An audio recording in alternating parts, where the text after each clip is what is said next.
ഓൺകളി judges association എന്ന പേരിലുള്ള സംഘടന പിരിച്ചുവിട്ടതായി മുൻ ഭാരവാഹികൾ വാർത്താസമ്മേളനത്തിൽ അറിയിച്ചു.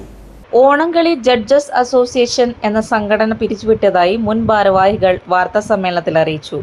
4 വർഷം പ്രവർത്തിച്ച അസോസിയേഷന്റെ പ്രവർത്തനം 2018 നിലച്ചതിനെ തുടർന്ന് സംഘടന പിരിച്ചുവിട്ടിരുന്നു.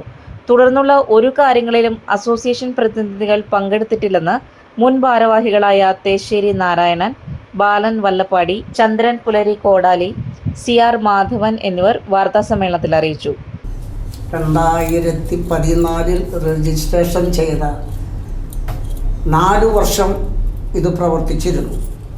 2018 ഈ അസോസിയേഷൻ പ്രവർത്തനം നിലച്ചിരിക്കുകയാണ്. അതിൻ്റെ അടിസ്ഥാനത്തിൽ പിരിച്ചുവിട്ടിരുന്നു.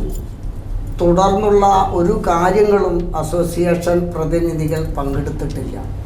ഇനി വരുന്ന യാതൊരു വ്യവഹാരത്തിനോ ജഡ്ജസ് അസോസിയേഷൻ ഉത്തരവാദിയല്ല. ജഡ്ജസ് അസോസിയേഷൻ്റെ പേരിൽ ഇനി വരുന്ന കളികളിൽ ജഡ്ജസ് പോകുന്നുണ്ടെങ്കിൽ ജഡ്ജസിൻ്റെ അതിൻ്റെ ഭാരവാഹികളോ ഈ സംഘടന ഉത്തരവാദികളല്ല.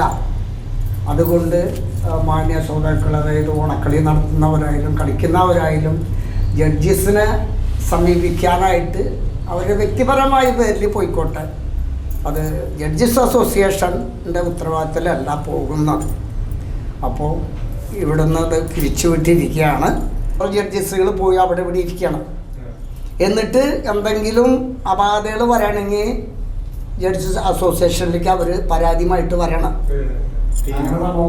ഉണ്ടായിട്ടുണ്ട്. ഇപ്പോൾ ഈ കഴിഞ്ഞ 2 ദിവസം മുന്നേ ഒരു കളിയിൽ ഉണ്ടായിട്ടുണ്ട്. ജഡ്ജസ് അസോസിയേഷൻ അറിയാതെ അവർ പോയിരുന്നു. അവസാനം അത് പ്രശ്നമായി. പോലീസൊക്കെ ഇടപെട്ടു. അത്രയും വരെ എത്തി കഴിഞ്ഞപ്പോൾ ജഡ്ജസ് അസോസിയേഷൻ്റെ സെക്രട്ടറി എന്നുള്ള നിലയ്ക്കാണ് അവിടെ യെസ് അതാണ് അതിൻ്റെ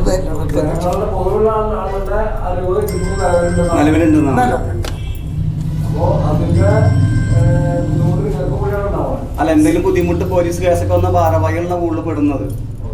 അപ്പം അതിനി ഉണ്ടാവാതിരിക്കാൻ വേണ്ടിയാണ് നമ്മളിപ്പോൾ ഇങ്ങനെ ഒരു